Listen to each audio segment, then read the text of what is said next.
Let's move on to the eighth story for this morning. And this story, I'm going to be honest, it barely got there. This was a low-level story in the engagement rule. We'll talk more about engagement in a moment, as this was a story we teased for yesterday to possibly talk about.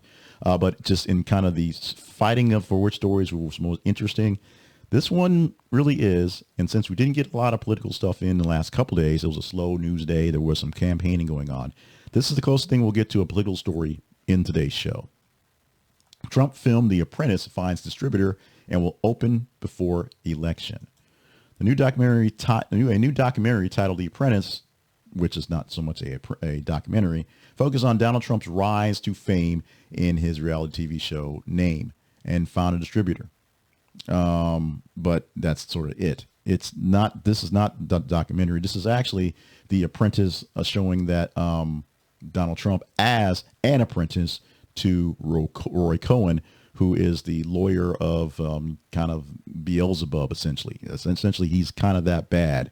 And while he starts off showing Donald Trump being bullied by his father, being a really moldable actor for someone like Roy Cohen, and just basically turn him into Donald Trump, this is sort of a docuseries, sort of a origin story that says how he got to where he was before he got to being a politician.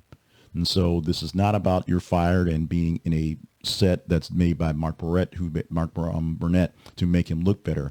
This is sort of a warts and all look at how he kind of got here. And how he kind of got here is being played by the Winter Soldier, Sebastian Stan, who says it was an interesting role to play and was kind of into doing it. The big thing about this is, if you think election interfering is writing a letter saying we might look into this thing with Hillary Clinton, having a movie come out a few months before you actually run for election that kind of shows just how you got to be such a scummy guy, that's election interference. This one is what really is this.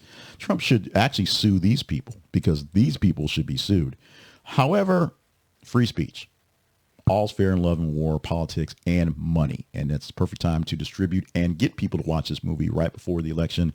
Essentially, if Trump is tanking, it'll all make more sense. If he's not tanking, then maybe this will be a little bit of a ruse to turn things down. But hey, we're going to see how this thing plays out, because The Apprentice, starring Sebastian Stan as DJT, coming soon to theater, an actual theater, not streaming, a theater near you.